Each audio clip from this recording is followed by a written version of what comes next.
Kita start rehearsal sekejap. Last one. Izzati terus prepare YouTube. Biar je sampai habis.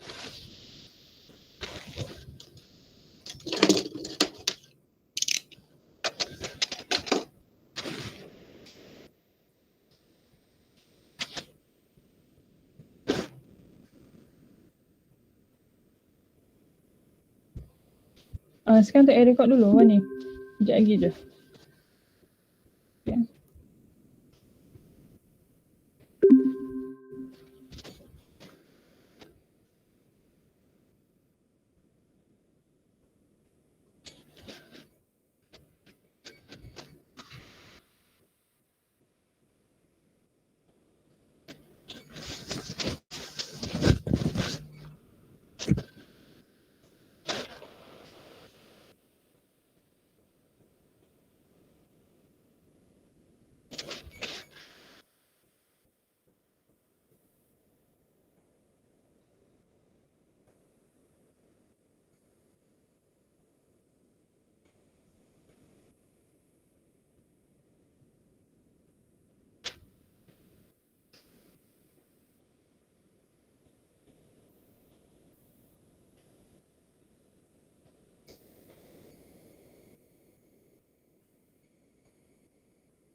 Semua dah ada.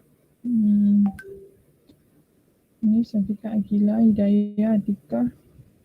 Semua dah ada kan? Lia. Lia ada. Okay. Jom.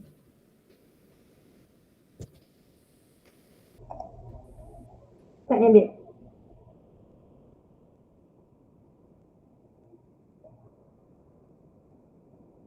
On cam ah. Assalamualaikum dan Ya, on cam.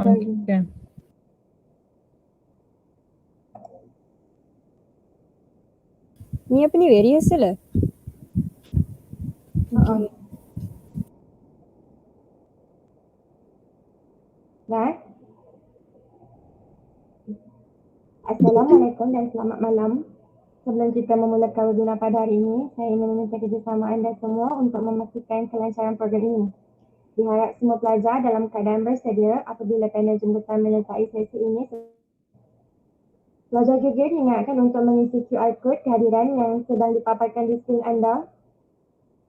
Diharap juga semua pelajar dapat memberi kerjasama sepanjang program ini berlangsung. Para pelajar juga boleh membuka kamera masing-masing bagi memeriahkan lagi program ini.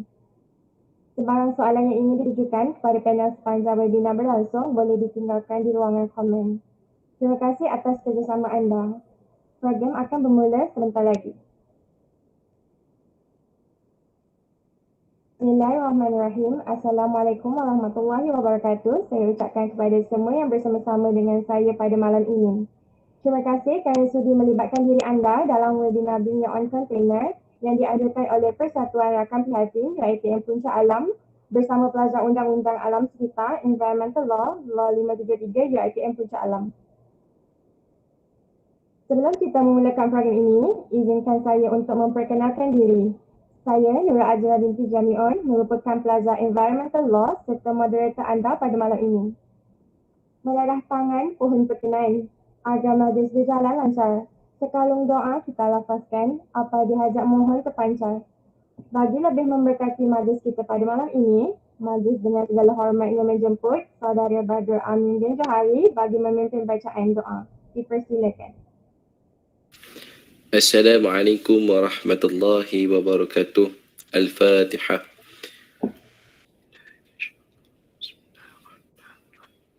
Alhamdulillahi Rabbil Alamin. Ar-Rahmanir Rahim. Maliki yawmiddin. Iyyaka na'budu wa iyyaka nasta'in.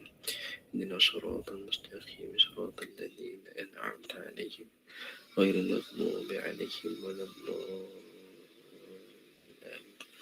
Bismillahirrahmanirrahim. Alhamdulillahi Rabbil Alamin. Wassalatu wassalamu ala ashrafil anbiya'i wal mursalin wa ala alihi wa sahbihi ajma'in. Allahumma ghafir lana fa'fu anna dhunubana wa liwalidina warhamhuma kama rabbawna shighara. Ya Allah, ya Tuhan kami, Engkau berkati dan rahmatilah perjalanan majlis kami pada malam ini. Kurniakanlah ya Allah kepada kami ilmu yang bermanfaat. Kami memohon agar kami dapat menimba ilmu sebanyak mungkin supaya kami mampu mengembangkan potensi kami sehingga menjadi hamba-Mu yang Engkau redai ya Allah. Ya Allah, ya Fattahu, ya Alim, kurniakanlah keberkatan ilmu-Mu kepada kami. Sinarilah hati-hati kami dengan hidayah-Mu. Sesungguhnya Engkaulah Tuhan yang maha mendengar lagi maha mengetahui. Ya Zal Jalali wal Ikram, hadiahkanlah kepada kami kesihatan anggota, kecerdasan minda, keterangan jiwa dan kekuatan semangat. Kami memohon kepada Engkau ya Allah, bantulah kami dalam menghadapi segala cabaran dan ringankanlah beban kami ya Allah ya Rahimin. Sesungguhnya Engkaulah yang maha berkuasa atas setiap perkara ya Allah. Wa sallallahu ala sayyidina Muhammad wa ala alihi wa sahbihi wa sallam. Alhamdulillahi rabbil alamin. Assalamualaikum warahmatullahi. Sekian, terima kasih. Amin amin ya rabbal alamin. Majlis mengucapkan terima kasih kepada Saudara Badrul Amin bin Johari atas bacaan doa. Majlis akan diteruskan lagi dengan nyanyian lagu Negaraku dan Wawasan UiTM. Dipersilakan.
Bersatu kita warga UiTM, kita bangsa perkasa, taat dan setia untuk negara, penuh semangat wajar. Kita jangan mudah terlupa pengorbanan perjuangan anak bangsa. Kita jangan mudah mereka kemajuan keamanan yang ada. Kita berterima kasih pada pemimpin-pemimpin negara. Kita rasa perlu bersyukur kerahmatan kemuliaan darinya. Kamilah pendukung pewaris bangsa. Kamilah pendengar bangsa Malaysia. Kamilah warga berwawasan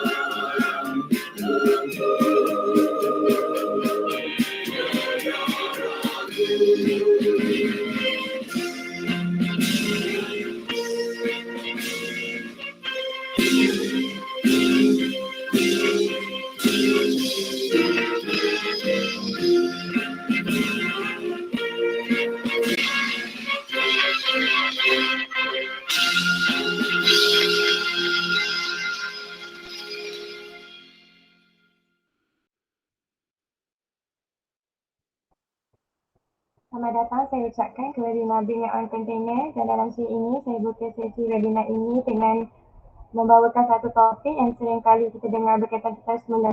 Being on container atau juga boleh dipanggil sebagai pembawaan bekas makanan sendiri dapat membantu mengurangkan penggunaan polusi yang terbukti mencemarkan kesihatan dalam sekitar. Selain berbahaya kepada alam sekitar, kimia yang tergandar dalam polusi juga boleh mendatangkan kemudaratan kepada kesihatan manusia. Jadi dengan adanya tabir yang membawa bekas makanan sendiri dapat membantu mengurangkan masalah kesihatan dan pencemaran alam sekitar akibat tidak bertanggungjawab setengah pihak. Sementara itu, tidak semua pengguna menyokong tentang hal ini dan mempunyai perbezaan pendapat masing-masing. Jadi untuk mengupas topik berkenaan beliau container, saya tidak keseorangan pada malam ini. Webinar kita pada hari ini akan dikupas oleh panel jemputan kita iaitu Dr. Alia Azmi, pensyarah Fakulti Sains Kesihatan. Apa khabar Dr. Alia? Terima kasih kami ucapkan kerana sudi meluangkan masa bersama-sama dengan kami pada malam ini. Sebelum kita menyerahkan majlis pada panel jemputan kita, izinkan saya berkongsi sedikit latar belakang mengenai panel kita pada malam ini. Nama dia Alia Azmi merupakan seorang pensyarah yang berpengalaman dalam bidang pendidikan termasuk kesihatan persekitaran, keadilan alam sekitar, perhutanan dan analisis data kualitatif. Mempunyai ijazah kedoktoran dalam bidang sains alam sekitar dari University of East Anglia, United Kingdom. Beliau telah menambah bakti sebagai seorang pensyarah di bawah Fakulti Sains Kesihatan sejak Disember 2019 hingga kini. Kita akan membuka ruang sesi soal jawab bersama hadirin seusai penggulungan dibuat. Baiklah, tanpa membuang masa lagi, majlis dengan ini memberi laluan kepada Dr. Alia binti Azmi untuk membentangkan topik berkenaan being on container. Dipersilakan.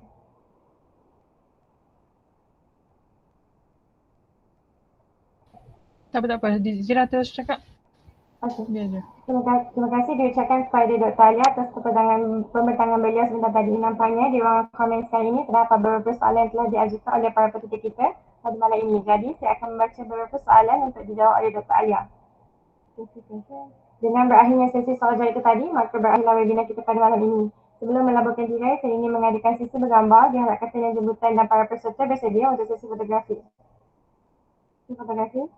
Baiklah, sebelum kita menutup tirai majlis, izinkan saya memberi serangkap pantun majlis kita pada malam ini. Mengedadak data para anak desa pada pesta ada kisah dari saya dari desa waktu tingkat. Majlis mengucapkan ribuan terima kasih kepada panel kita, Dr. Alia Azmi yang sudi berkongsi ilmu pada malam ini. Tidak lupa juga ucapan terima kasih kepada semua hadirin yang setia bersama kami sehingga ke penghujung program. Semoga perkongsian dan input pada malam ini memberikan kefahaman dan manfaat yang baik kepada kita semua. Dengan bersuara diminta semua pelajar untuk tunggu sebentar bagi mengisi borang maklum balas dan sedia di QR code yang akan disediakan selepas para peserta tamat menjawab QUIZIZZ. Baiklah, majlis akan diteruskan dengan sesi menjawab QUIZIZZ. Para peserta diminta membuka platform QUIZIZZ dengan menggunakan link yang telah disediakan di ruangan komen. Kod yang sedang dipaparkan di skrin anda hendaklah diisikan di ruangan yang disediakan. Diharapkan semua peserta dapat menunggu seketika sementara kita menanti para peserta yang lain. Baiklah, sesi ini akan berlangsung selama 3 minit. Para peserta perlulah menjawab kuis yang diberikan untuk memastikan anda mendapat sijil kedatangan. Selamat menjawab. Sayangan ranking QUIZIZZ. Baiklah, tamat sudah sesi QUIZIZZ kita. Jadi sekarang saya akan mengumumkan pemenang bagi QUIZIZZ sebentar tadi. Saya umumkan. Tahniah juga diucapkan kepada para peserta yang telah menyertai sesi QUIZIZZ yang telah kita jalankan sebentar tadi. Para pelajar diminta untuk mengisi borang maklum balas dan sijil di QR code yang telah disediakan. Dengan berakhirnya sesi QUIZIZZ tadi, maka berakhirlah majlis kita pada malam ini. Kami daripada pihak penganjur memohon maaf atas segala kekurangan sepanjang berlangsungnya program ini. Terima kasih sekali lagi kami ucapkan kepada panel jemputan dan para peserta yang hadir. Semoga Allah SWT memberkati kebaikan kalian. Kita akhiri program ini dengan tasbih kafarah dan surah Al-Az. Sekian wabillahi taufiq wal hidayah. Wassalamualaikum warahmatullahi wabarakatuh. Para pelajar boleh bersuara. Okay, Zira, semalam kau pakai mic ke tak? Pakai macam ni juga. Slow Tak, dia tak slow. Dia macam Dia macam terlalu tenggelam kuat. sikit tau. Dia tenggelam sikit. Malah macam jelas sikit. Kena mic kat sini ke? Boleh lah. Macam Itu better. sedap. Cuba. Assalamualaikum. Assalamualaikum warahmatullahi wabarakatuh. Boleh lah. Boleh. Tak kisah. Lepas tu kan, Izzati, live YouTube tadi boleh stop tak? Sebab dia kan lambat kan? Kalau buat balik boleh ke? Ke tak boleh?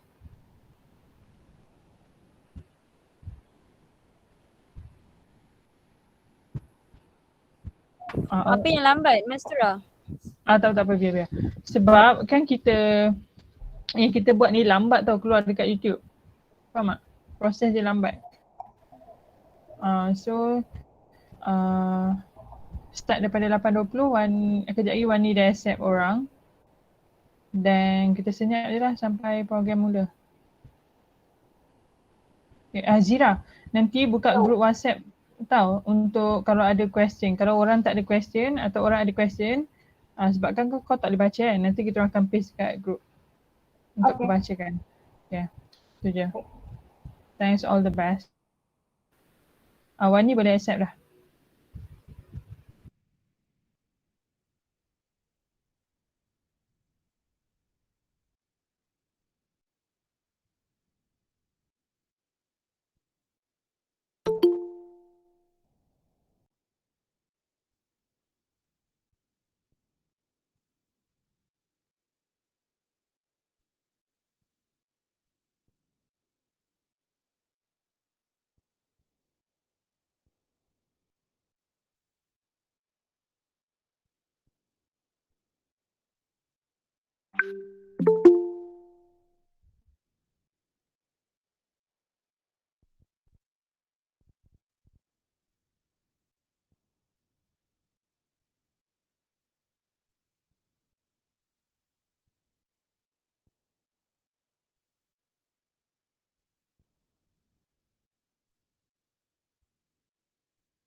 근데 지금 팀의 나눔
Assalamualaikum dan selamat malam.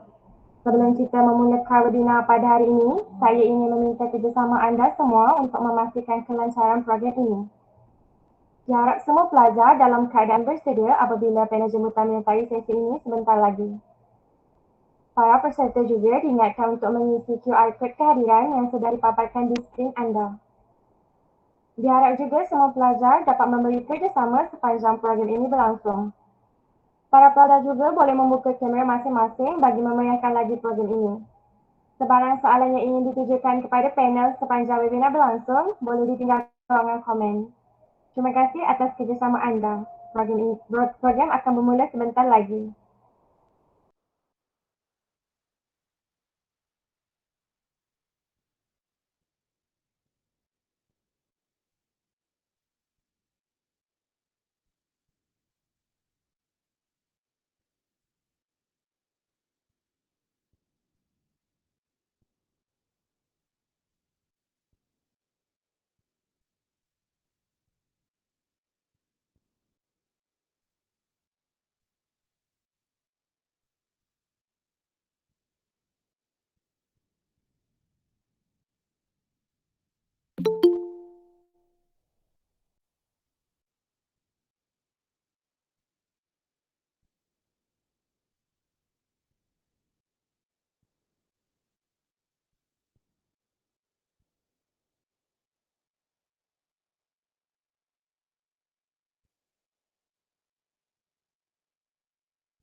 Bismillahirrahmanirrahim. Assalamualaikum warahmatullahi wabarakatuh. Saya ucapkan kepada semua yang bersama-sama dengan saya pada malam ini.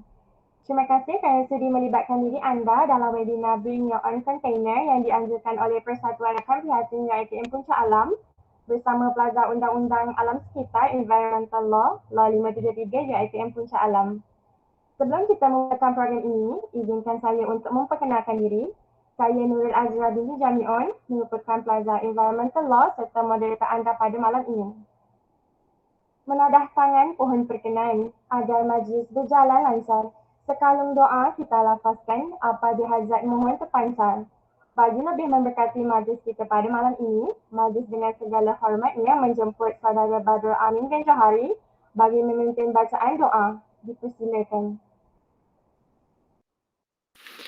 Assalamualaikum warahmatullahi wabarakatuh.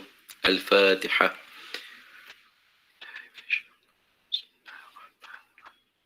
Alhamdulillahi Rabbil Alamin. Ar-Rahmanir-Rahim. Maliki yawmiddin. Iyyaka na'budu wa iyyaka nasta'in. Ihdinas siratal mustaqim. Siratal ladzina an'amta 'alaihim ghairil maghdubi 'alaihim waladdallin. Bismillahirrahmanirrahim. Alhamdulillah Rabbil Alamin.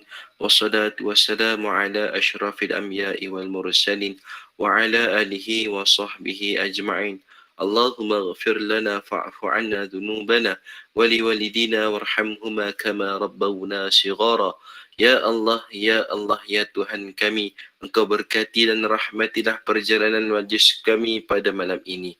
Kurniakanlah ya Allah kepada kami ilmu yang bermanfaat.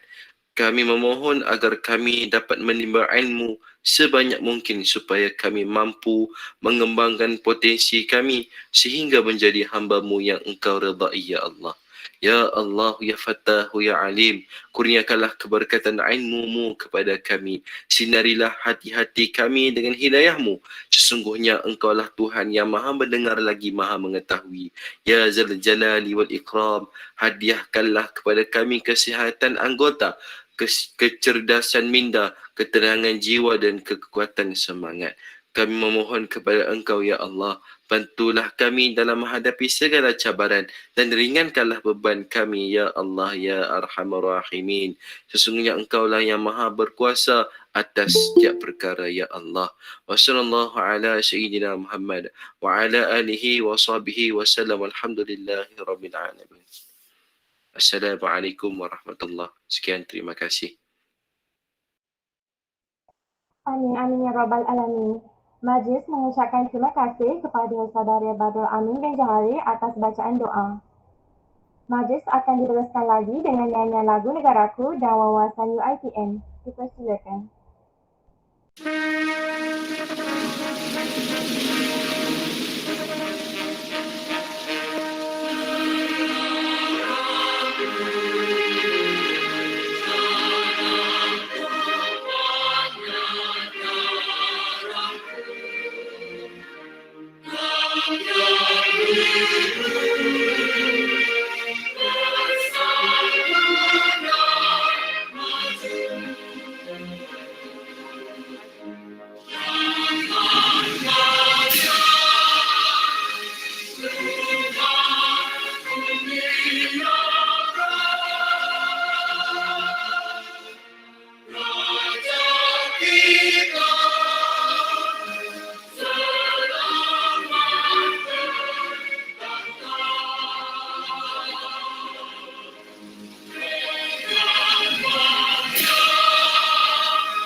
Bersatu kita warga UiTM, kita bangsa perkasa, taat dan setiaku untuk negara, penuh semangat wajar.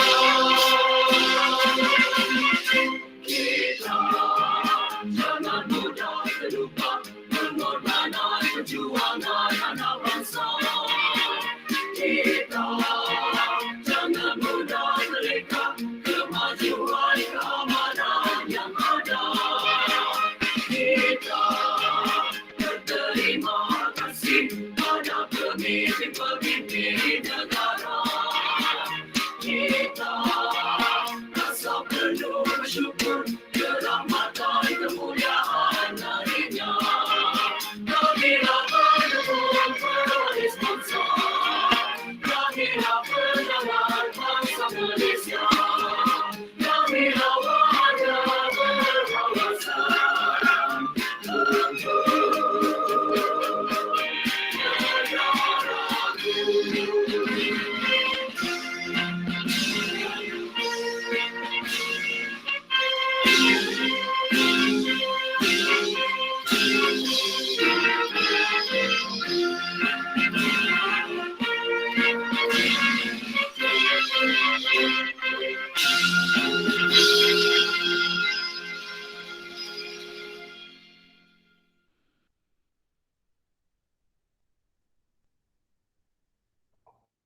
Selamat datang, saya ucapkan ke webinar Bring Your Own Container dan dalam siri ini saya buka sesi webinar ini dengan membawakan satu topik yang seringkali kita dengar berkaitan kita semula.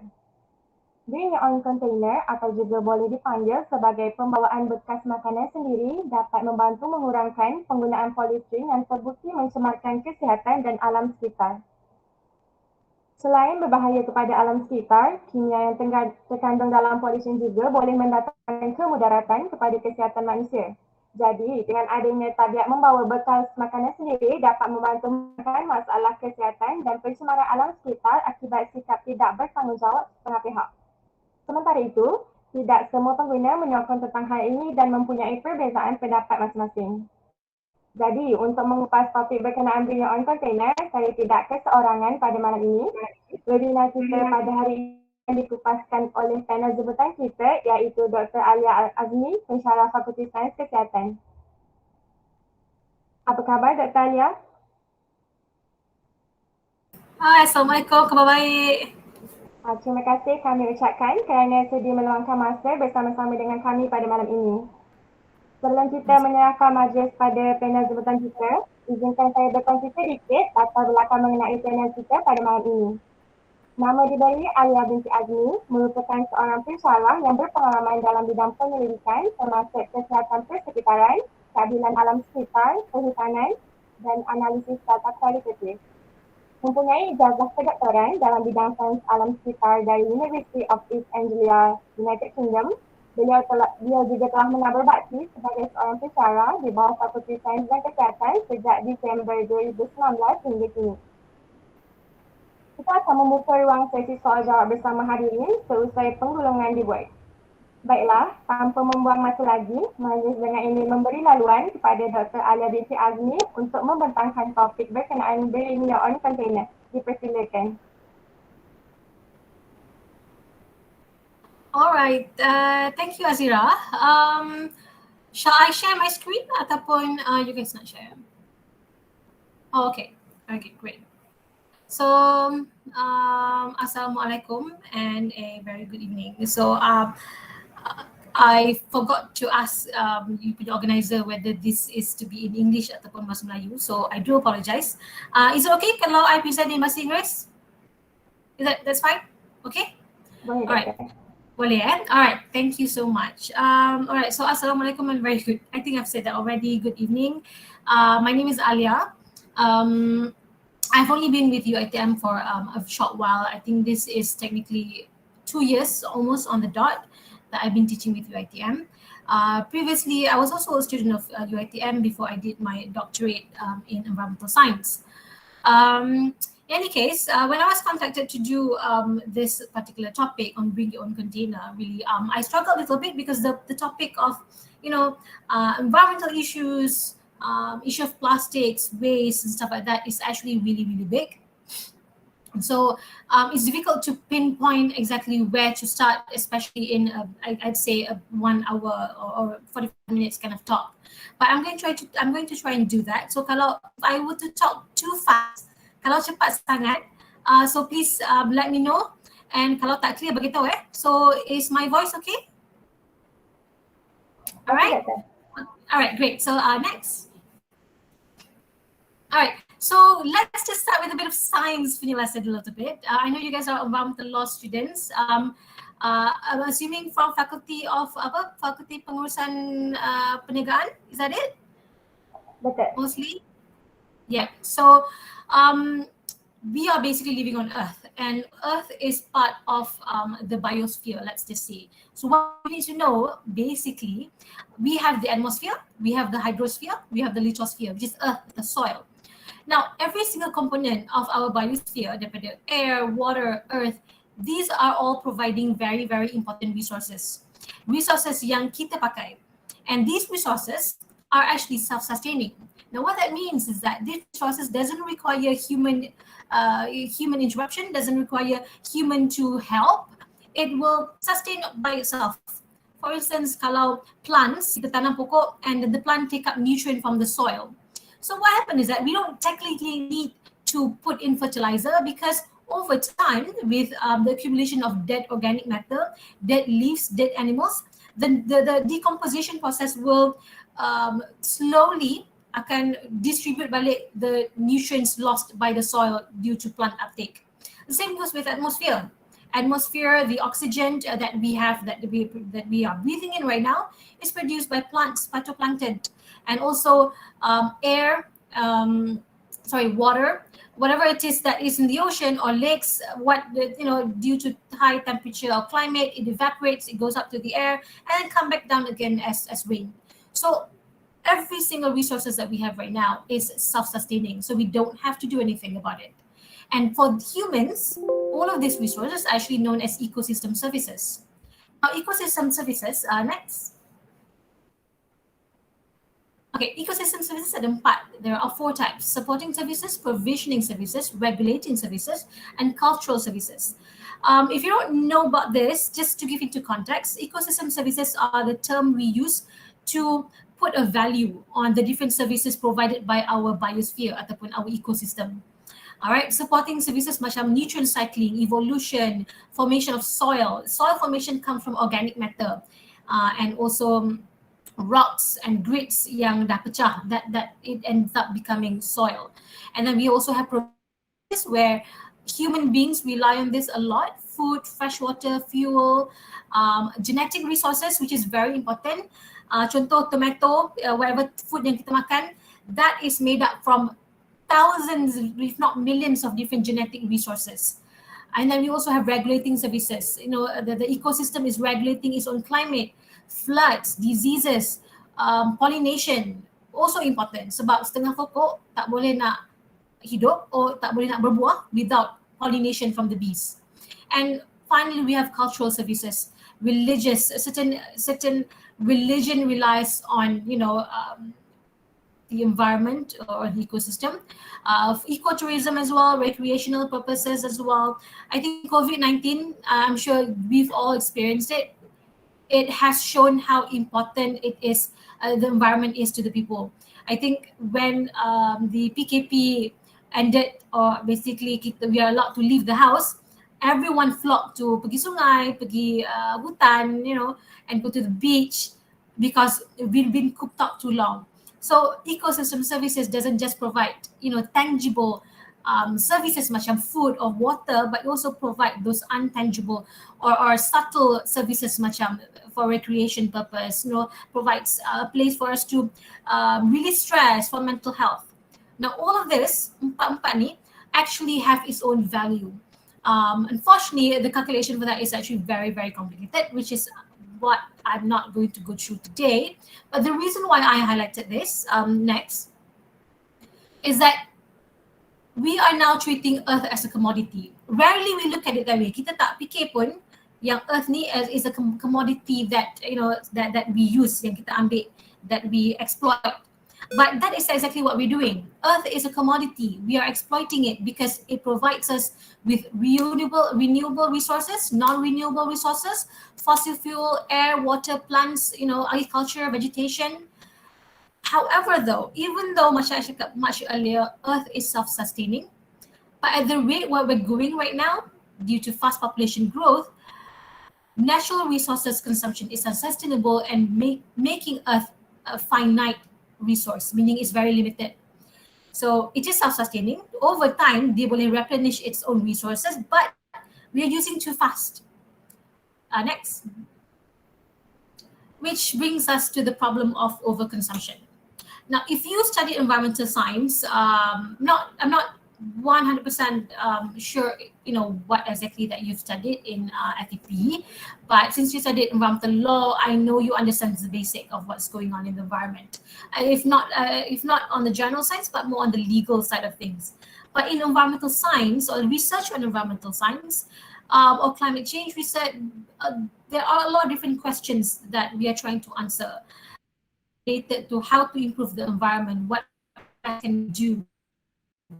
And one of the problem that we're trying to solve, or one of the questions that we are asking ourselves is, are we consuming more than what the Earth can replenish?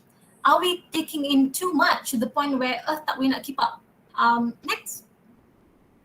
All right, so in simple words, the answer is yes, we are taking too much. Now that is unfortunately thanks to medical advancements, you know, advancements of science and technology, people are living longer, healthier lives.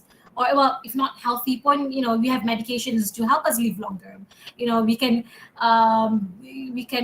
have technology that can clean our kidney even it's broken down to help us live longer. Even though fertility rate is decreasing, but because people are dying, you know, people are living longer and longer, so kita punya population growth is actually is increasing at a very fast rate, and because of that, people are consuming a lot of resources. Now, one example is by looking at the abundance of CO2, carbon dioxide in the atmosphere. I'm sure you've heard of the term carbon footprint. It's basically when businesses or operations are talking about the carbon emission of whatever products or services that they do. For instance, kalau you naik airplane, we think about that, the impact of taking an airplane from point A to point B as in terms of carbon emission. Unfortunately though, if you look at the graph that I posted, the amount of carbon dioxide in the atmosphere is increasing and it's not going down at all. If you are familiar with the United Nations Framework of Convention of Climate Change, the UNFCCC, and also Conference of Parties. Now, Conference of Parties is basically where all different countries yang signatory to the United Nations Framework comes every single year on signed document and say, yes, we pledge to do this, do that. Now, in 2015, the COP, all these different countries came to Paris and signed a really big document saying that all of us, all these different countries under United Nations, pledge to reduce the emissions of carbon untuk stop the warming of the global temperature. I think by 2 degrees Celsius. But that's in 2015. But if you look at the diagram yang taken from this Mauna Loa Observatory, between 2010 2020 tak ada penurunan pun. It's the number of CO2 is going up. And Mauna Loa Observatory is one of the biggest observatory in Hawaii, and they have taken a lot of continuous data on CO2. And if at the rate we're going right now, there is no way we can reduce the amount of CO2. And if you understood how that works, CO2 we have in the environment, the more, the warmer it is our ecosystem. It heats up because it absorbs a lot of energy from the sun. All right, next. And then we look at trees. Sekarang ni, every single year we're cutting down 15 billion trees. And since the onset of human civilization, that's I think about 80,000 years ago, I may be wrong, the number of trees on Earth has dropped by 46%, which is a lot considering how long the Earth has been around, I would say. Now this data that I got is latest data 2020. If you look at this, now this I don't know whether you can see it or not, but this depicts the amount of tree cover loss in terms of thousands of hectares. So this one, kalau you tengok, Russia lost about 5 million hectares in 2020 alone, followed by Brazil, Australia. I mean, kalau you tengok sini, Malaysia is not here, right? But data in 2016, Malaysia was in this top 10. So we are, I think, number 4 or number 3. So we are actually producing quite a large number of logs as well, cutting down trees. So although in 2020 we're not in the top 10, but we are considered one of the top loggers in the world, if not the top 10. So unfortunately with trees, it's not something that everyone knows. We can't live without trees. You know, it produces oxygen, but also we need them to be logged because it's the basis of a lot of our products. Papers, container, you know, you're saying bringing your own container, but a lot of container, disposable container that we use nowadays, a number of them are made from papers. So that's the resources that we require, and yet at the rate we're going right now, the Earth is not able to grow enough trees fast enough. All right, next. And then we look at marine fish, okay? So we all love fish, kita makan ikan, and Malaysia is consuming quite a lot of fish as well. We are producing, catching a lot of fish, and we're also consuming a lot of fish. Since 1990s, we are consuming approximately 90 million tons of marine fish every single year. And this doesn't even cover 2/3 of the global fish consumption. It's about marine fish, fish caught from the ocean, freshwater fish, aquaculture, fish yang kita rare from aquaculture. It's also increasing. I couldn't find, or it's like I couldn't fit the statistics here, but if you look at the graph kat sini, and you can see the amount of fish we consume or catch is increasing. Don't also forget that there's freshwater fish and aquaculture. So it's just, we are just keep on using and using and using a lot of resources. All right, next. And then finally we have sand and gravel. Now, out of all the resources, sand, gravel, soil is not something that we think about as a resource yang kita pakai, but we do use a lot of it. It's for construction, to build buildings, to build roads. You know, your house made from sand and gravel, you know, cement. And as of 2019, we are mining about 330 million tons of industrial sand and gravel. And global cement production, where a large part of the sand goes to untuk buat cement, it rises like more than 50% in 2008 to 4 billion tons in 2019, which is pretty hefty.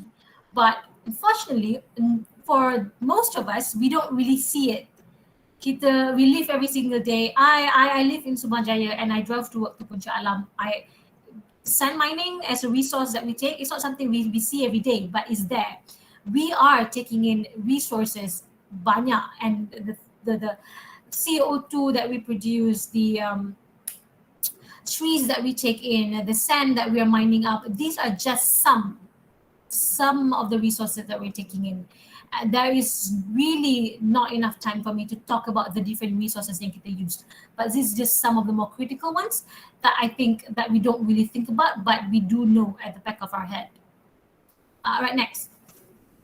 All right, so the problem with all this consumption, I think just like, macam humans, kita makan and whatever we eat usually comes out as waste. To put it politely, it comes out as excreta, or shit and poop, or urine, whatever you want to call it. But in its nature, whatever we consume, it will always come out as waste. And unfortunately, the more we consume, the more waste we produce. So that's what the problem that we're having right now with overconsumption. With overconsumption, there's an overly abundant production of waste. Next. So let's just give an example. Now, I looked at the profile, the list of participants. There's a large number of ladies here. So ladies, I know we all love shopping. Unfortunately, currently we are in the era of fast fashion. Now, fast fashion is a term used to depict the current fashion industry where clothes are produced very fast. It's bought very fast. It also doesn't last very long. Kita pakai baju a few times and then it dah lusuh and then it was buy anymore. Fashion goes by very fast.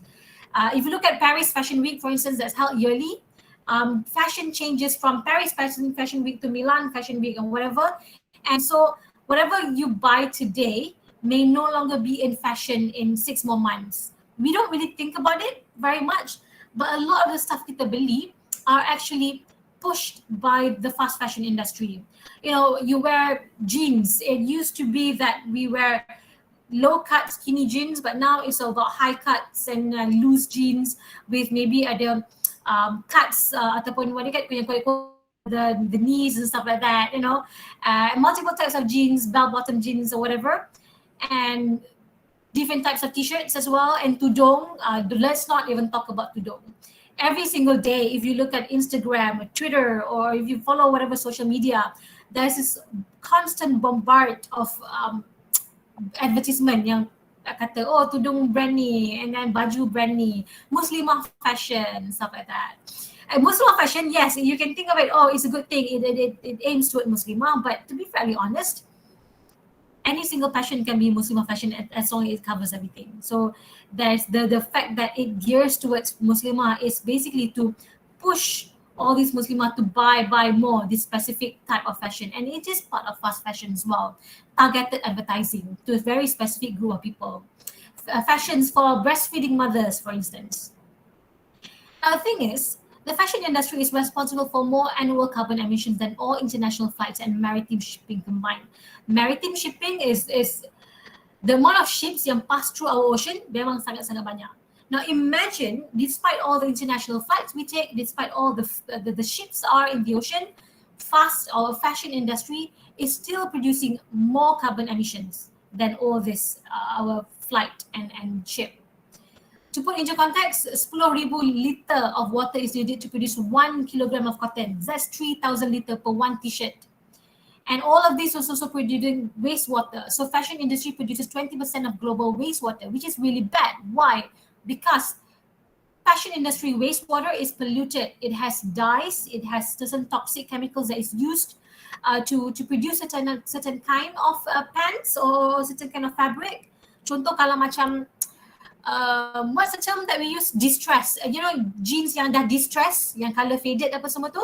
The distressing process that turns dark blue jean into a light color jean, that uses a lot of toxic material.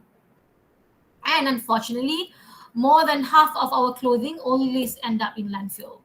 And as of 2019, kita dah beli up to 62 million metric tons of clothing annually. And to put that into context, next, that is equivalent to 8,493 Eiffel Towers. So that's like putting 8,000 or close to 8,500 Eiffel Towers side by side, side by side. That's how much we are buying in terms of clothes on an annual basis, yeah, annually. So that's every single year, not collectively. All right, next. So if there is any male counterpart kat sini, kalau ada boys, I tak perasan ada tidak boys kat sini. Electronics as well, so don't just think girls are producing a lot of waste, boys do that as well.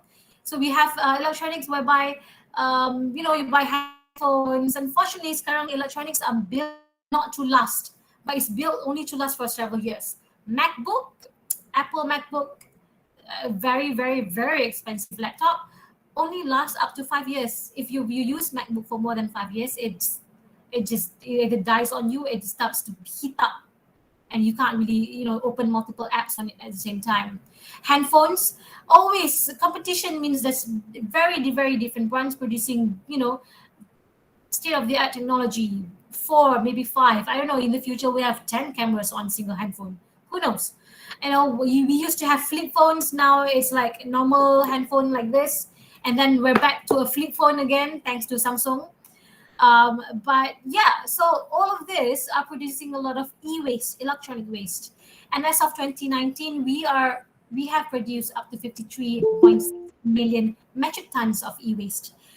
And unfortunately, only 20% of the e-waste are actually recycled. And electronics does use harmful substances. So mercury, arsenic, chromium, all this can leach the environment and cause toxic effect by the human beings, cancer, a kind of thyroid diseases, all this due to e-waste. All right, next. To put into context, amount of e-waste yang kita produce sekarang ni can fill up to 20,000 Olympic size swimming pool. Now, Olympic size swimming pool is like normal swimming pool you find at rumah-rumah yang besar ke apa ke. It's pretty massive, and it's more than 4 feet deep. So that's a lot of e-waste, and a lot of us don't really think about it. But all of these are because of our consumption habit. Is because we are buying more stuff than we actually need, and all that goes into landfills. And yeah, next. All right, so apart from that, I've talked about fast fashions, I've talked about e-waste. There are multiple sources of waste: industrial waste, ecotourism punya waste, hotel industry punya waste, businesses although have their own waste. But kalau on an everyday basis, kita sendiri, we ourselves at home with our families, we are producing 2.01 billion tons of municipal solid waste, which is different daripada fashion waste, different from e-waste. In itself, municipal waste are like waste from food, plastic containers that we buy food in, all this kind of stuff. So Asia, not just Asia, but honestly, every single country or a single continent in the world really is expected to increase the production of its waste, and all this is expected to grow up to 3.4 billion tons by 2050. So bukan kita je. So US, every single country, semua is producing at a much higher rate. So kalau you kata Malaysia, we are not a developed country, we're developing country. So we should look towards US, we should look towards Europe. But guess what? They also produce a lot of waste. Yes. And even worse, if you follow what's happening in the news the last year or two, a lot of their waste actually being sent to countries like Malaysia or Thailand or Vietnam and Philippines, because they themselves are not able to keep up with the recycling. All right, next. Now, recycling is one thing that I'm not going to touch here, because I think the word recycle is something that we've heard so often. I don't see the point in highlighting it. But what I'm going to highlight is really what happens to the waste apart from being recycled. So, but recycling is insignificant because contoh e-waste, less than 20% is recycled. Clothing, 50, 60% kita buang kat landfill. So majority of our waste actually ends up in landfill. And next, and also ocean. So if you I don't know whether you guys have heard the term Great Pacific garbage patch. So in the Pacific Ocean, Pacific Ocean is the ocean between US, UK, I think I can't remember what countries sebelah tu. So the Great Pacific, pretty massive ocean. So there are multiple garbage patch that spans up to thousands of kilometers of just trash. So what happens is that you know, bila trash from the ground masuk dalam kita punya river and it flows into the ocean, it doesn't disappear. It just goes to a place where people don't see it. Usually in calm ocean waters where tak ada banyak current, so it literally just stays right there. Alright, next.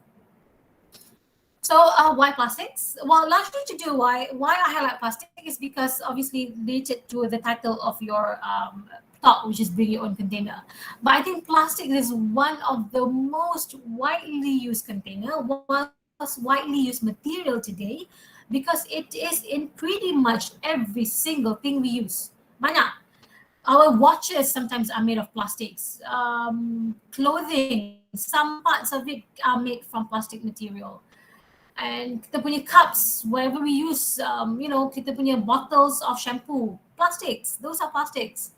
And why plastic is a very significant part of all this, you know, overconsumption issue is because of four main things. Plastics do not biodegrade. Plastics enters the ocean. Microplastics will then enter food system, and also not all plastics can even be recycled. Right, next.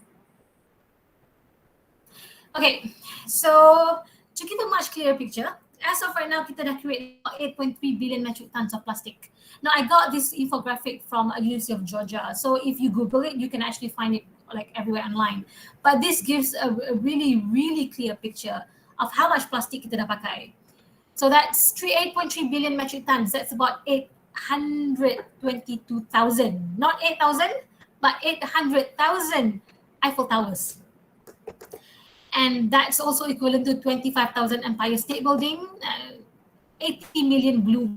As of right now, I don't know whether you know, blue whales are about to be extinct. There's not that many left in the ocean, only a few thousand. So imagine kalau all that waste is equivalent to 80 million blue whales. That's pretty massive. Next. Okay, so back to the first point, plastics do not biodegrade. Now, the reason why that is because how it's made. Okay, so kalau you understand the basics of it, I'm not going to go into the chemistry of it because that's just complicated. So plastics are made from essentially petroleum, but not the entire petroleum. So once the petroleum kita extract from the ocean, it goes through a fracking process, heating up. That compound called propylene is what we extract and make into plastics. Sorry? I'm so sorry. Right. All right. Now, propylene, when it's heated up, it creates a strong carbon-carbon bond. Now, this is very important actually because carbon-carbon bond is a compound yang not recognized by organism. And kalau kita nak biodegrade anything really, that requires organism to biodegrade. Contoh kalau kita, when we die, really kita tanam kan, we bury ourselves. So when we decompose, that decomposition process requires the use of organism to help decompose our body. We'll be eaten up by ants and different animals and worms and stuff like that. But unfortunately, all this organism doesn't recognize carbon-carbon bond. So that's why plastic tak boleh nak degrade. And yes, while there are plastics that biodegrade, now these plastics unfortunately are made from peptide bonds. Peptide bonds is a slightly lower version of plastics really, but which is recognized by organism and it can be degraded. So organism recognize macam boleh makan, so it degrades. Unfortunately, plastic made of peptide bonds doesn't have a long shelf life, so it doesn't last very long. It cannot be microwaved, obviously, so cannot be used for microwavable stuff. It doesn't withstand heat and stuff like that, you know. So kalau you pernah pakai plastik yang very flimsy yang diorang bagi kat kedai yang diorang kata, oh this is biodegradable plastics. If you notice, you tak barang sikit koyak. That's one of the reason why. It's made to not last so that it biodegrades. But because it does not last, it's not used widely because people expect plastic to be able to be used pretty much all the time. All right, next. Now, this is also a very important point. So the thing is, plastics, when it enters the ocean, it doesn't just stay right there. It affects everything dalam ocean too. So if you know what's in the ocean, we have algae, phytoplankton. Now all these algae, phytoplankton are producing nutrient for all the little fishes in the seas. But if plastic the top surface of the water, oceans ataupun surface water, sunlight cannot go through, and algae and phytoplankton cannot produce nutrients. So bila tak ada nutrients, they will die, and all the different animals, you know, from primary producers to the consumers to the tertiary consumers to the apex, you know, predators macam sharks and everything akan slowly mati juga.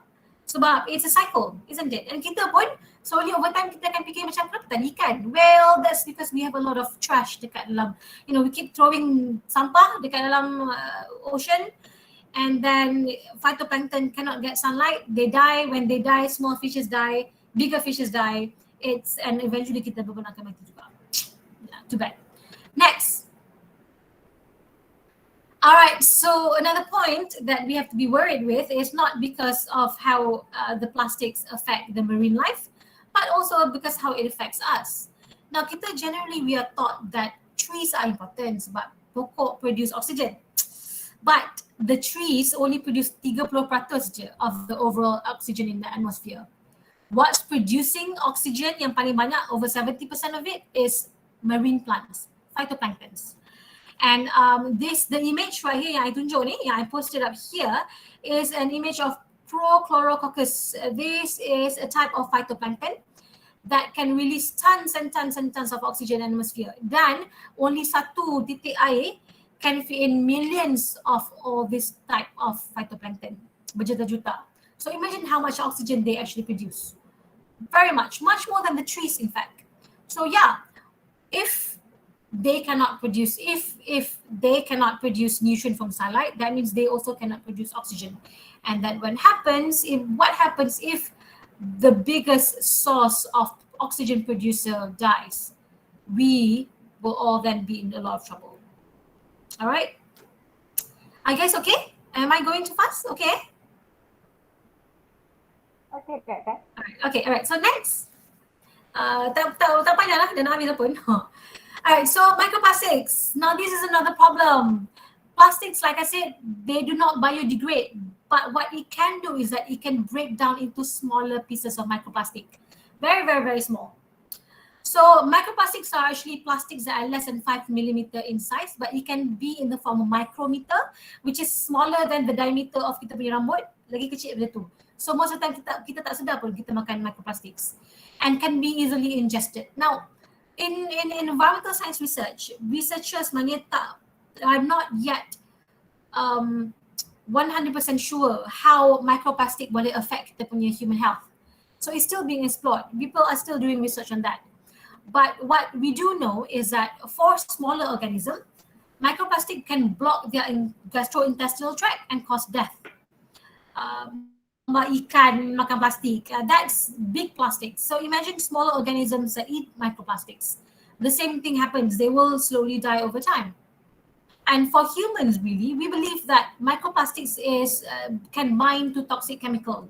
And when they bind to toxic chemical, when we consume, that toxic chemical, because it stays with the microplastic, it doesn't degrade, it stays right there. So the more we consume, the more we take in microplastic, the more we take in toxic chemical as well. So while we feel kita rasa sihat sekarang ni, it may be that in the next 20 years, we start to have, health issues macam cancer, thyroid problems, gout even. All this could be related to the fact that we are consuming too much plastics. And the reason why I put that picture of the fireman helmet too, I read statistic that goes to show and I think over our lifetime, we probably consume about this much amount of plastic, about the size of the fireman's helmet. That's how much plastic we consume on average. Some people could be eating more, some people could be eating less. So microplastic memang nampak kecil kan, tapi over time it can be that much. It's a lot that we consume. So imagine all of that is in our body.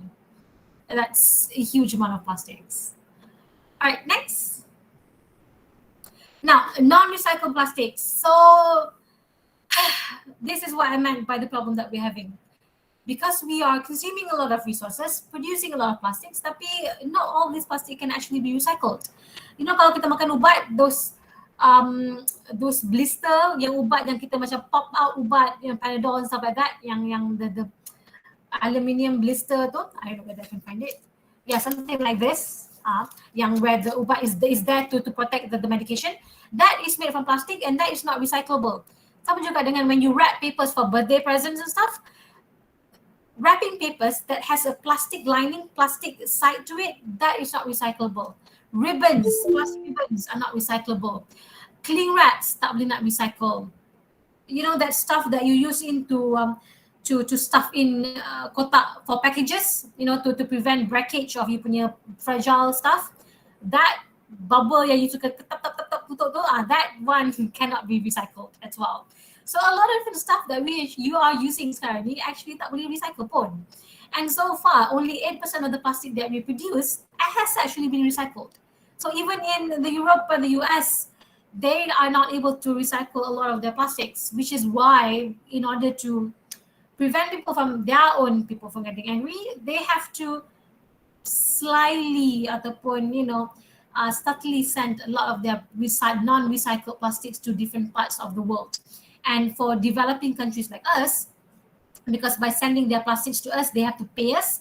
People are thinking about money. Kita cakap, okay, hantarlah, and then, you know, give us money. That's basically what's happening right now.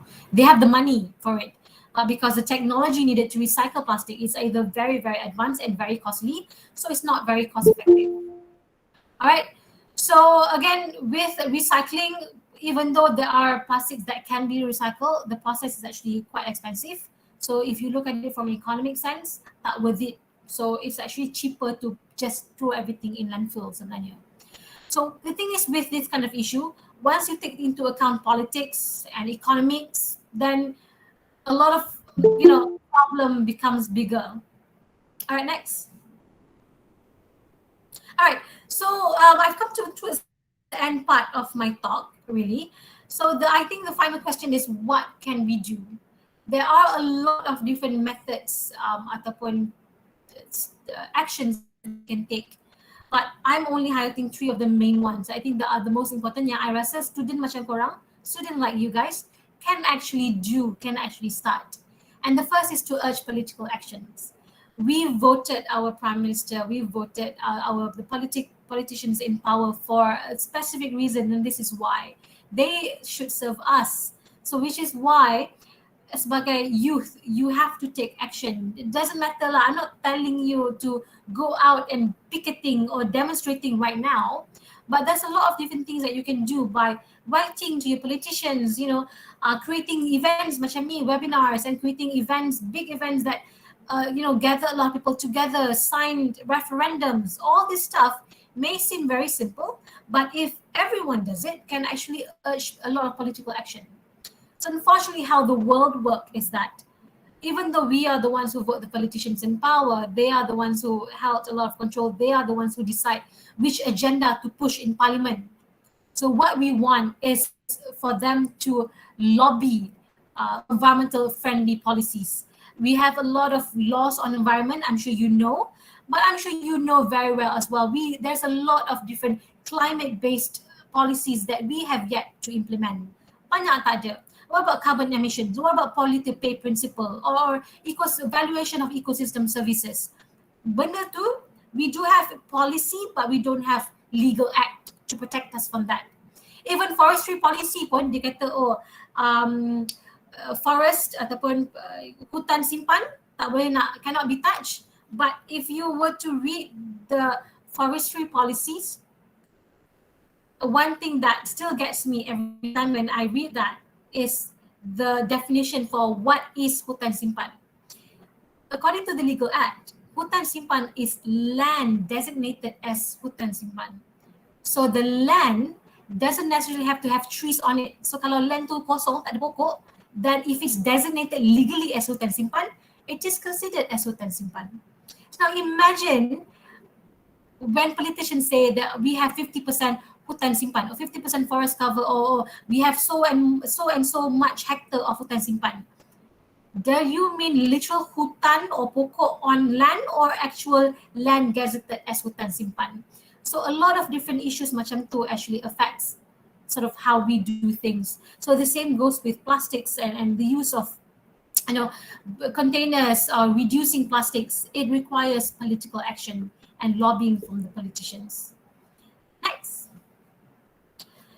Another thing, because of overconsumption, things that you can do is really just stop buying too much stuff. I mean, live simply. I mean, it's not kata jangan beli langsung barang. Even I cannot stop myself. I like shoes. So, I can maybe not buy clothes very often or even tudung, but shoes are my one weakness. But be conscious of your spending. When I think a lot of problem that we're having is that we don't really think about our action. Most of the time kalau kita makan, kita punya waste atau plastik something kita buang, bila kita buang tak nampak, we don't even think about it. But if we are more conscious of kita punya consumption pattern, kita macam like, I think I bought like 3 pairs of pants last month. Do I need 3 pairs of pants again this month or next month or even the month after that? Can that 3 pairs last me 2 years or 1 year? Next. And finally, yes, perhaps the easiest solution. This one relates to really sort of like the basics of what we're trying to do today, is bring your own container. And that's the most simple thing. I have 2 reusable cup that I bring every day for coffee and stuff like that. You can buy really cute ones as well. I mean, you go on Shopee, you go on all this Lazada and stuff like that. There are really, really adorable containers that you can buy or to put on your stuff. Maybe that cute ones, maybe that will encourage you to bring your own container more often. But if you notice, there are a lot of different kedai sekarang ni yang, while they're not making it obvious, but they are accepting containers. If you go to coffee shops, you give them your coffee cup, they will put it in there. It doesn't matter lah, you pergi Starbucks or Richie Amo or whatever, and you bagi je coffee cup, your reusable cup, they will put it in there. You just have to tell them, I don't want your cup, please use mine. Same goes with container. If you go to different kedai yang jual nasi belauk, you bring your own container, put it in there. So bring container doesn't mean that you have to think about, nak kena masak apa, everything has to be in there. You can still buy food outside, but make sure it's packaged in your own container that is reusable, yang you boleh, reuse over and over again. Now, why is this the easiest solution? Because this is a solution that you can start. You yourself sendiri start. You tak boleh nak ajak, tak payah nak push kawan buat sekali, whatever. You sendiri, you can do it yourself. Next. I put this up here just to give you a bit of context. So on a daily basis, katakan kita tak bawa container, katakan you minum about 2 bottles of air every single day. So that's 2 plastic bottles. At the very least, tu belum lagi masuk chai time, tea leaf ke whatever ke, tiba-tiba you rasa macam kopi macam tu. That's maybe 3 or 4 cups of plastics. And then we use plastic cutleries. Kalau kita makan, we eat at the very least 3 times a day. So every 3 kali tu 3 different types of containers. And every single time we buy stuff, we have plastic bags. So that's maybe 4 or 5 plastic bags in a day. And then tu tak termasuk dengan snacks, chocolates, ice creams, potato chips. All this comes in plastic packaging. Even straws now come packaging of its own. Now imagine this is amount of plastics that you use in a single day. Now you times that by 365. Now imagine how much waste of plastic waste kita boleh reduce. And all from 1% saja. Now imagine how much if every single person in Puncak Alam or every single person in Malaysia or in the world does that as well. I'm not telling you to just go cold turkey and say langsung tak touch plastic. No, I go and buy tea leaf. I go and buy water from bottle. But reducing your consumption, changing your consumption patterns, bringing plastic, your own container as often as possible will help to some extent reduce the amount of plastics yang kita pakai. Alright, next. So essentially, this is a quote by Walt Disney. Really, the way to get started is to quit talking and begin doing. As good as this is, all these webinars and stuff like that. I know a lot of my students are into all these webinars because we are environmental based department. So some of my students are doing organized webinar on e-waste, on educating people on different types of plastics that actually be recycled or types of plastic yang tak boleh recycle. But at the end of the day, talking is not enough. You're gonna have to start somewhere. So I hope you guys start with your own action, by bringing your own container and reducing your consumption back then. Alright, itu saja. Any questions? Yeah. Oh, okay. So there are questions on the chat. So I baca terus Alright, so what if the cup size dia besar dari cawan regular diorang? Cup size besar. Your cup size or diorang cup size? So I have noticed kalau kedai, I usually make sure my cup size is bigger. So muat apa diorang letak. Sebab kalau coffee, even tea leaf and stuff like that, they have very specific amount of water or amount of liquid measured. So kalau you punya cup tu is big enough, so dia letaklah kalau separuh pun separuh lah, as long as it's big enough. So make sure yang you beli, you buy a big size. I know this one is about, I tak ingat berapa ml. This one fits about, kalau you pergi Starbucks, maybe tall cup. But if you need a slightly bigger one, maybe 500 ml punya reusable cup that can fit a lot of different kinds of air or different size, grande size or whatever. And am I answering the question? Yes, they do accept. Most kedai memang accept. Yeah. And most of the time, kalau shower dia kecil, diorang yang actually you rugi sikit lah. So they will like fill it to the brim, really. But for the most part, memang most of the kedai memang you bagi kata, can I use my cup? They should not say no. It's I think a lot of people are understanding the amount of plastics they use. And also, when restaurants give out plastic cups, they have to pay for that plastic cups. Diorang kena beli kan. So imagine everyone bring their own container. They are saving money. So they don't have to buy containers. They don't have to buy plastic cups of their own. Is that okay, Umi? Did I answer your question? All right, okay. So second question by Dini. What is your opinion regarding the decision of opening a new outdoor theme park at Cameron Highlands? Because as we all know, Cameron Highlands is one of the places where we can enjoy the nature. It's a really, really bad idea. So there is this architect back in the 1990s to 1980s. He predicted that over a period of 20-30 years, Cameron Highlands akan slowly pecah. I mean, not pecah. Cameron Highlands akan slowly disintegrate. That's the word he used. What he means is that the soil in Cameron Highlands will not be stable enough to sustain the construction, and over time dia akan ada tanah runtuh. Akan ada that floods and stuff like that. We are already experiencing it. So if you ask my opinion, it's a pretty bad idea. Because and we already have an outdoor theme park in Genting Highland. We have multiple theme parks. I think water theme park, whatever, in Sunway. We have theme parks in Johor. We don't really need another one, to be fairly honest. And because yes, Cameron Highland is one of the places we can enjoy the nature yang memang yang cool sikit, yang slightly sejuk sikit lah, macam ala-ala pergi luar negara kan. But at the end of the day, one of the main reason why it's a bad idea is because Cameron Highland is no longer stable. The soil is degraded to the point where in order for the farmers to keep up with the production, they don't produce a lot of vegetables because climate they are very sesuai kan for a lot of vegetables and flowers.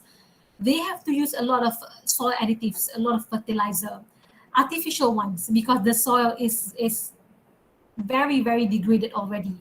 And degraded soil are usually soil devoid of nutrients and devoid of organic matter.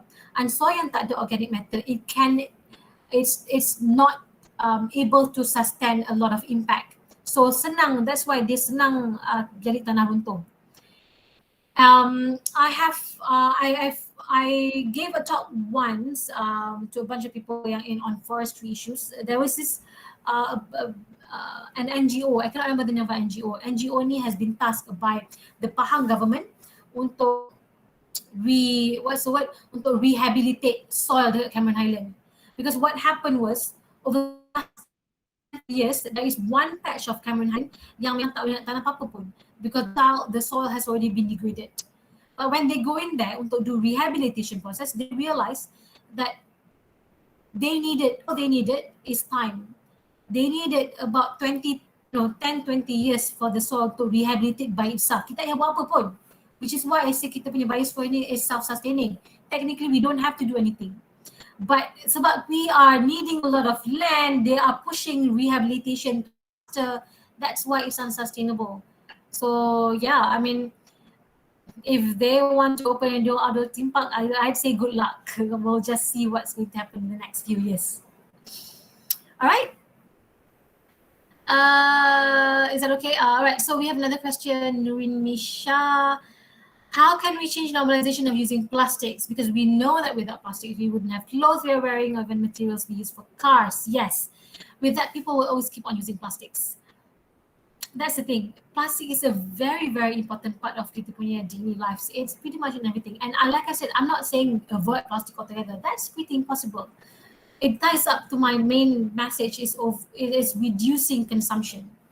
And the best way untuk buat green container because that reduce single-use plastics. Now there are multiple types of plastics. One of the biggest issue is single-use plastics, plastik yang kita pakai sekali buang.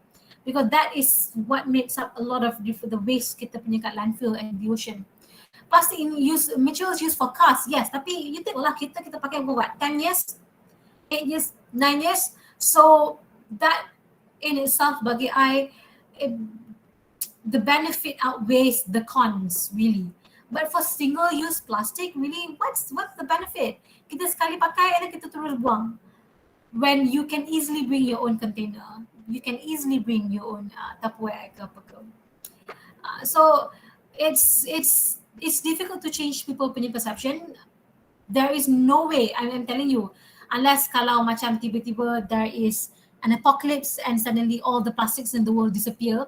Macam, when pandemic happens, we didn't think everyone would stay indoor for a period of months, but every single people in the world, I think every single person in the world at one point was stuck indoors. So we didn't think that was possible, and it was possible.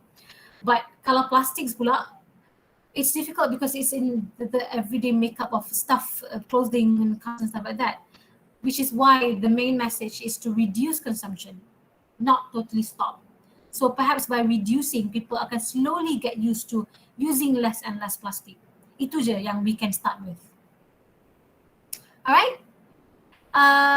Okay, so Umi, another question. Before the person who create plastic product, did they not know that it will give a bad impact to nature? Of course not. Are you kidding me? Plastic was hailed when it was created as what's the word? As the best invention because it solved a lot of problem. Plastic ada benefit, okay? Don't think about plastic as a negative thing. We need plastics as a lot of plastics are used for medical purposes, for a lot of to prevent contamination of kita punya medical equipment, to prevent contamination of a lot of stuff. And contoh macam plastics is used as mungkin part of the store blood, store food for long periods of time. And plastic is also very important kalau you pergi travel ataupun for armies, soldiers and stuff like that. Everything is packaged in plastic to protect it. So it's a good thing. Plastic is very important. So which is why I'm not saying that kita destroy plastic entirely, but reduce the amount of yang kita pakai. And obviously they didn't think about plastic being bad because no one realized how much the problem of plastics is occurring right now. So I think the problem again comes with overconsumption. Contoh kalau macam kita makan lah, whatever food we eat, kita makan nasi pun, nasi is it's carbohydrate, it's needed, we need carbohydrate in our body for energy. But what if kalau kita makan too much? So I think it goes back to what we've already learned yang kita dah been, I guess, bombarded in dalam religious study, dalam Islam or every single thing is about moderation. So whatever kita buat, even using a plastic phone, if it's too much, then it will always go bad. Even something as you kata macam beneficial as food. If you eat too much of it, you'll be obese, you might die of over consuming food. And is there any difference with the ingredients of plastic product with brand Tupperware with a transparent container? One, brand Tupperware dengan plastic container yang biasa tu kan, yang macam bekas cup-cup yang biasa orang pakai tu kan. Yeah, yes, there is a very different in terms of the ingredient. Tupperware is made to last pretty much forever. That's not going to go away, honestly. But Tupperware is there forever. That plastic yang tu, it's made to last forever, but the ingredient that makes it transparent, and also why it's used much widely in Tupperware than Tupperware, is because it's very cheap. The ingredients that used to make that plastic container yang transparent too is very, very cheap and much cheaper than Tupperware. And also, I think it's also heat resistant, or not heat resistant, but microwavable resistant, macam Tupperware. So in essence, it's preferable in terms of economic reason, the container plastic yang transparent tu, sebab it's cheap, tapi it mimics Tupperware. Tupperware kan mahal kan? But kalau kata which one is better, obviously Tupperware lah, because although yes, it pretty much lasts forever, but it doesn't because it's a kind of stuff container yang has a very long shelf life. That means you can use it over and over and over again. So yang unfortunately yang transparent container tu, even though it does last, but it's quite brittle, so senang pecah kalau you have mishandled, so that in effect can also cause a lot of waste. But again, at the end of the day, Tupperware pun, kalau you kata you nak bring container, bawa pergi office and stuff like that, tiba-tiba you buka you punya almari ada beratus-ratus Tupperware juga. We only need few containers je pun. So again, it goes back to overconsumption. Just because I kata, bring your own container, suddenly you go and buy 20 container to put your food in. So that's not good either lah. That's in my opinion lah. Alright. Another question. Cheaply manufactured plastic containers that easily deteriorate. How may those who are from low income or impoverished background reduce plastic waste if better quality products are priced high? Yes. Now this is unfortunately the issue with environmental justice. Now, plastics, the reason why people love it so much is because it's cheap, and people in developing countries, orang miskin pun boleh beli. And it's just very, very important because macam cakap lah, it's good untuk prevent contamination, to carry stuff in. It's cheap, and people of low income can afford container made from plastics. Alright, but because better quality products are priced high, people yang much low income are not able to buy. So our perception is that they are the ones contributing to a lot of waste because they are the ones yang keep on buying waste. But here's the thing.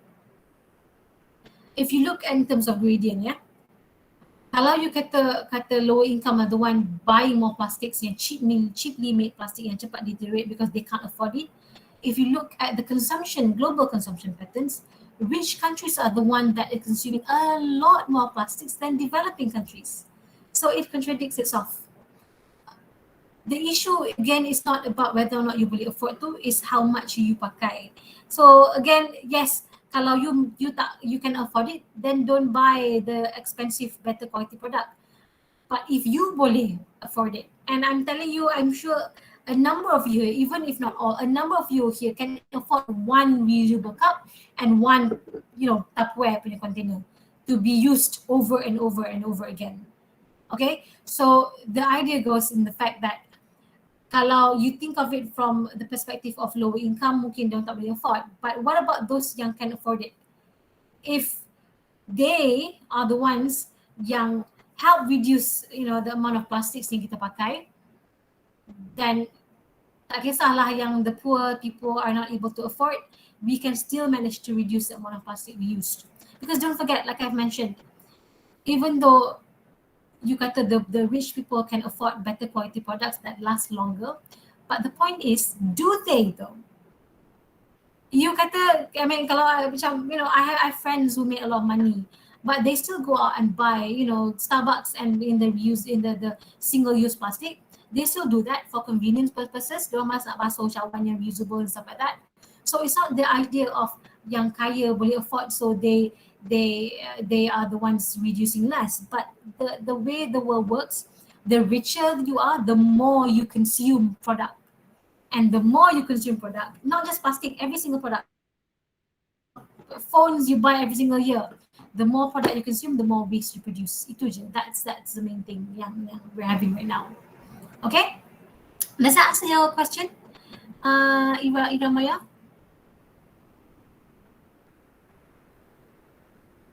Is that okay? I'm assuming it's okay. So tak ada apa-apa jawab. Alright. So we have another question. Nurin Misha, another question. Right.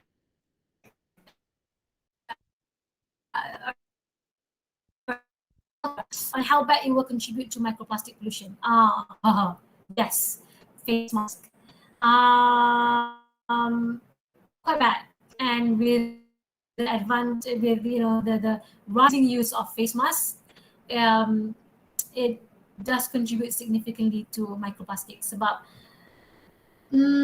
I don't have a face mask to show you guys. I don't use face masks, not because it's because of the environmental factors, but because I don't see the point really. Now face mask is made from some face mask diorang kata biodegradable kan. But biodegradable materials, plastic biodegradable pun kalau you leave it in the environment, it takes years, bertahun-tahun to actually biodegrade. Even those yang can biodegrade. What more yang those yang tak boleh biodegrade, they can just break down into microplastics.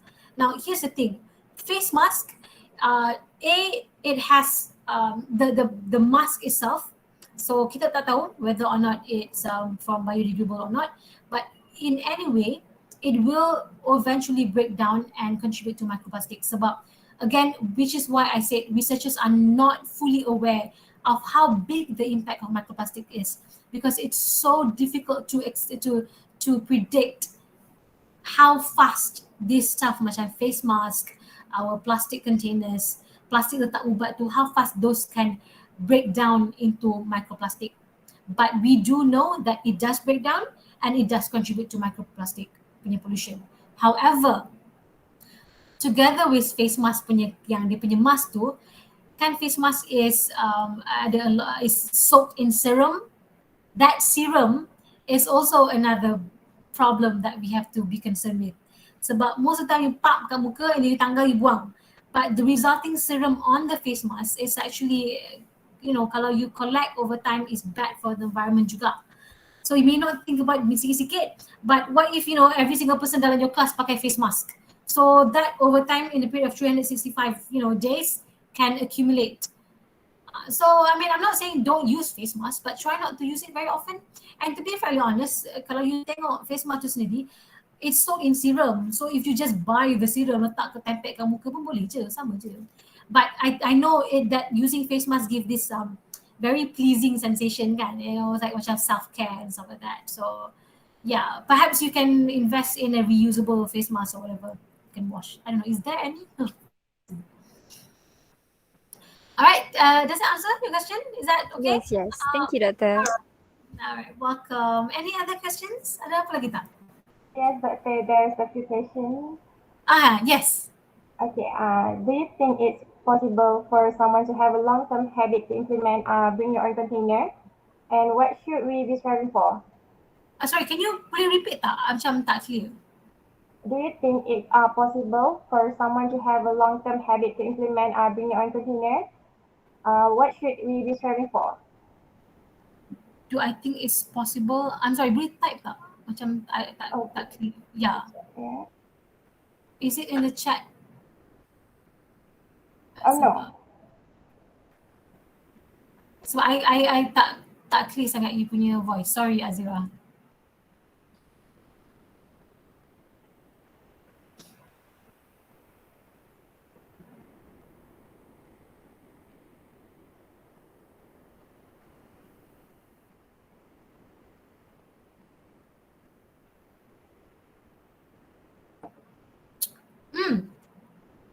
Do you think it's possible for someone to have a long-term habit to implement bring your own container? All right, thank you. Sorry, I apologize.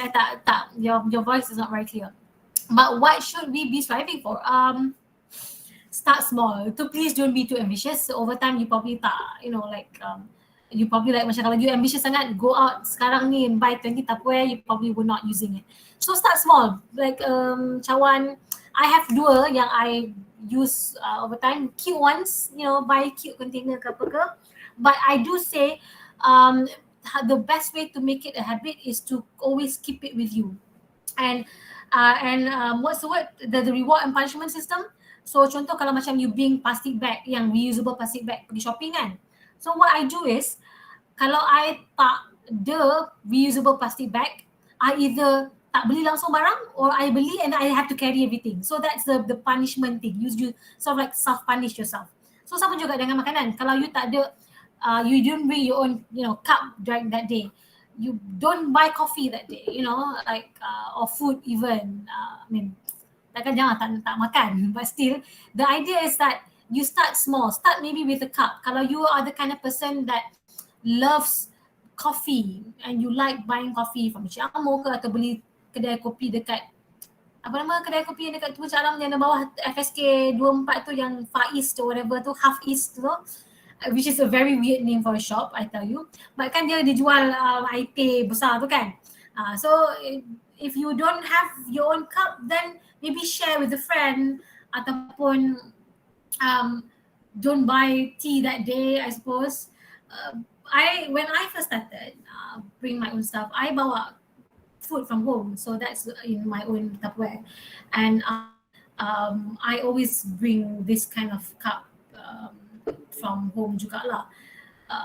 I think the biggest motivation was the fact that it saves money, because bila you start bawa daripada rumah, you tend to make the food daripada rumah and then you don't buy as well. And also it's sort of like it makes you a lot more conscious by like macam in the stuff that you eat. Contoh kalau macam kita yang ni, kalau I dah habis ni, most of the time macam I kopi katakan and it's sugar, right? I will stop drinking coffee that day, which is coffee kalau gula banyak-banyak pun not very good kan. So I rasa no more. Tapi if I were to buy coffee from outside, I don't think about it, because kita dah minum, cup tu kita buang, kita tak fikir about it.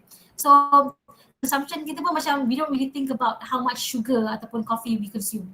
So sama juga dengan this habit untuk bring your own cup ni. Every single thing can become a habit if you work at it hard enough. Macam exercise juga. So, but you need to start small. So don't be too ambitious.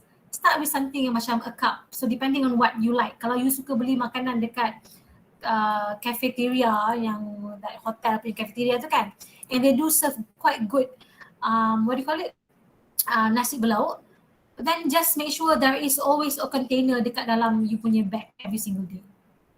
Macam tu je lah.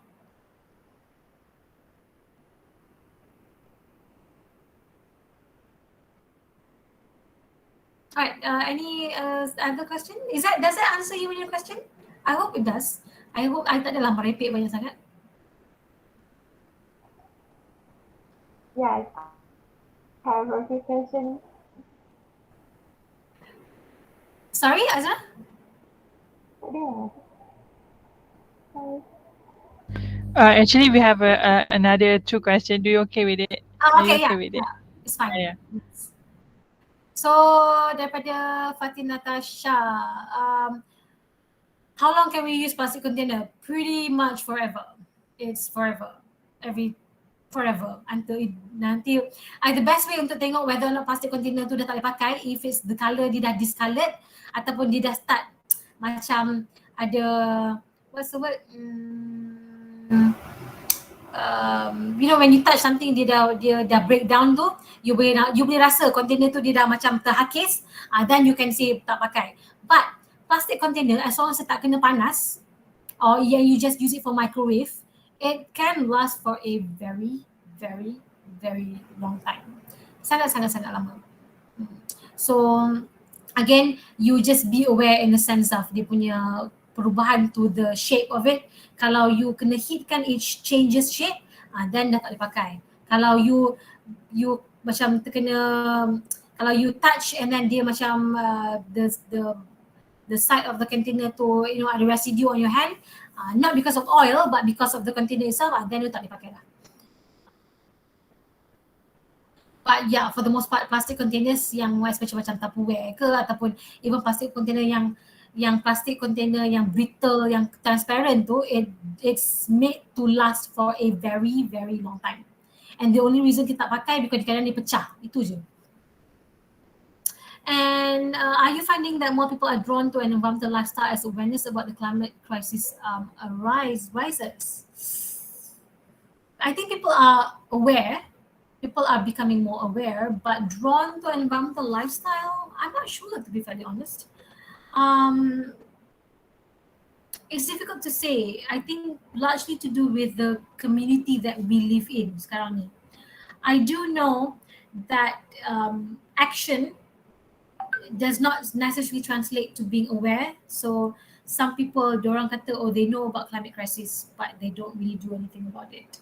But there are people who may not say kata they are aware of climate crisis, tapi they do little actions that they do are actually, more of a drawn towards the environmental friendly lifestyle. Everything from using less fertilizer, bringing your own container. Some people bawa a container not because of its for environmental reasons, but they bawa container because they bawa makanan dari rumah and it's cheaper and they save more money that way.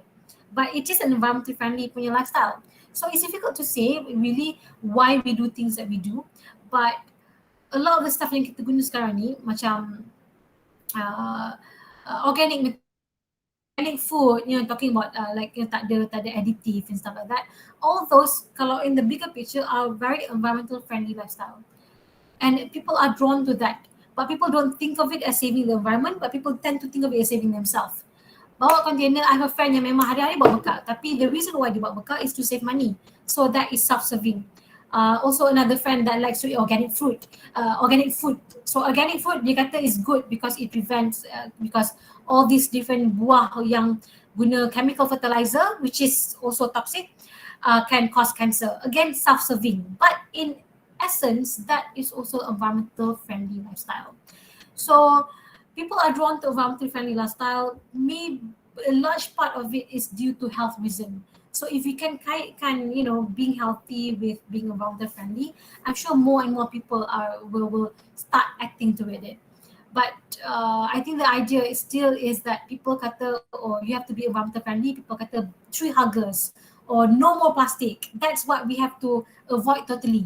I'm not saying kita jangan langsung beli baju. I'm not saying kita jangan langsung tukar handphone.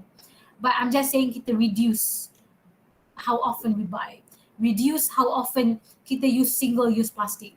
Reduce how often we change our handphone. Itu je. So that will help people to be more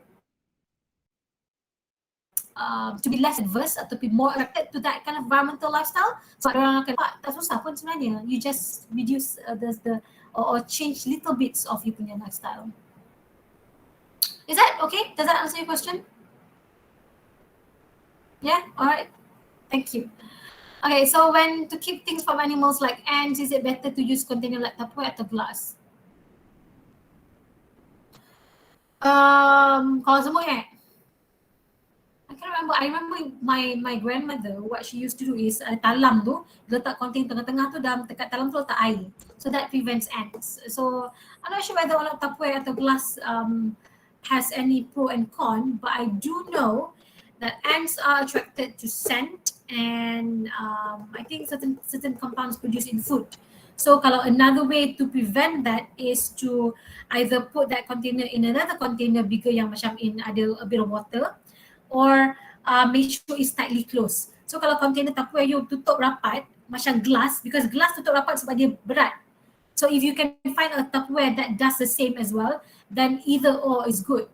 So it doesn't really matter which container you pakai, as long as it prevents that, that the scent from attracting insects or the small animals, then that's fine enough already. Alright. Okay, ada apa lagi? Ada soalan lagi dari para peserta?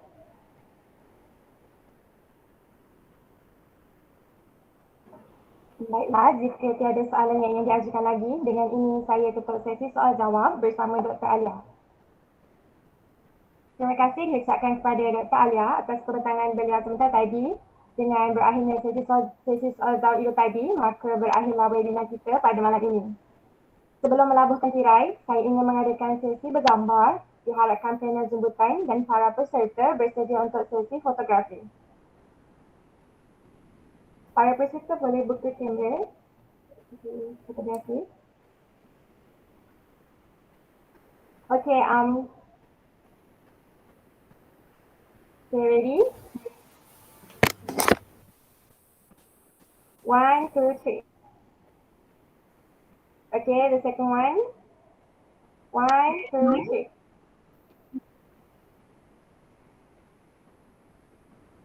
Okay. Baiklah, sebelum kita menutup tirai majlis, izinkan saya memberi syarat pantun bagi menutup majlis kita pada malam ini. Bunga dedap di atas para, anak dusun pasang pelita. Andai tersilap tutur bicara, jari disusun maaf ditinta.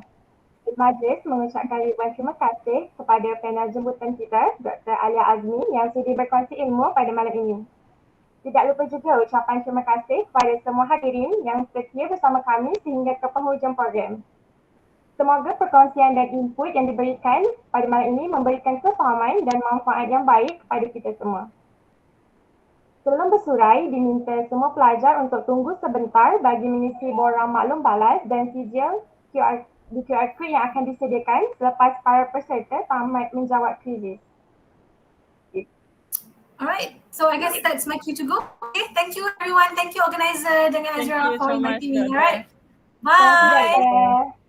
Bye, Doctor.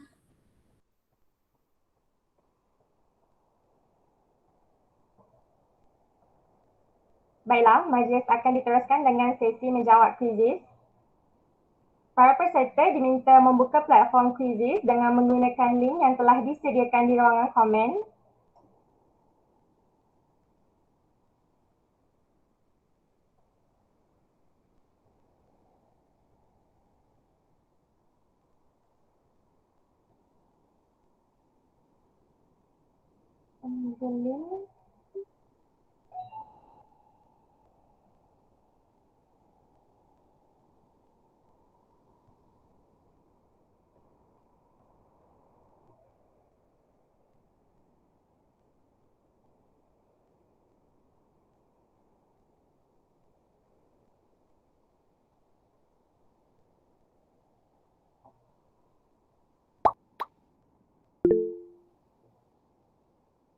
Sebentar ya. Okey.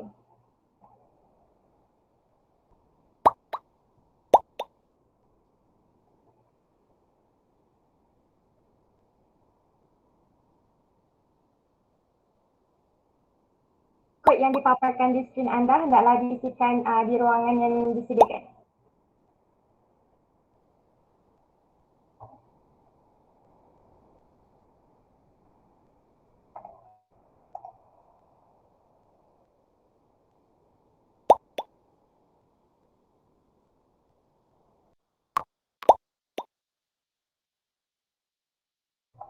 Diharapkan semua peserta dapat menunggu seketika sementara kita menanti para peserta yang lain.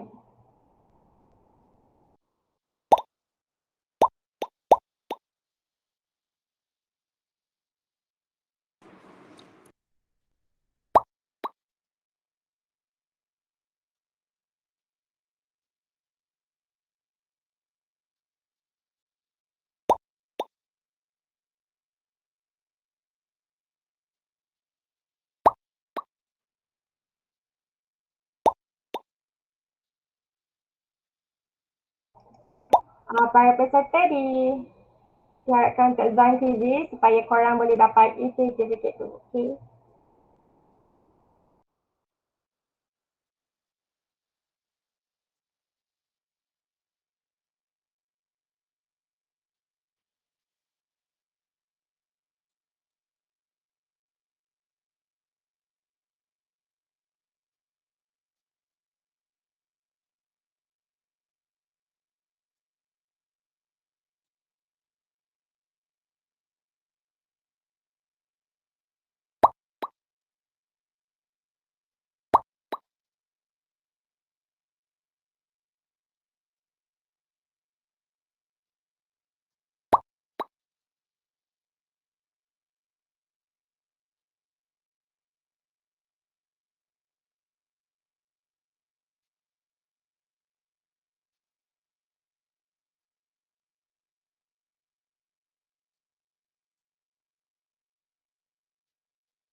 Baiklah, sesi ini akan berlangsung.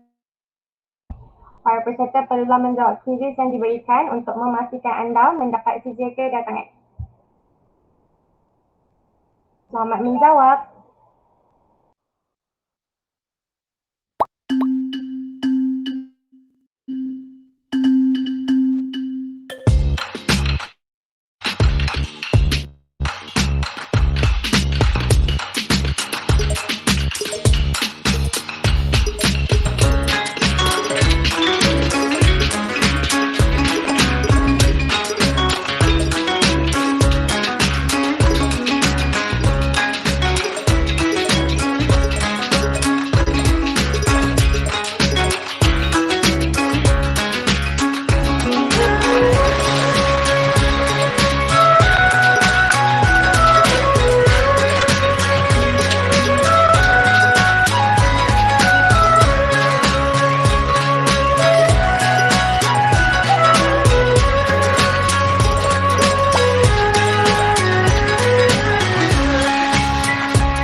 Jadi sekarang saya akan mengumumkan pemenang bagi kuiziz berkali tadi.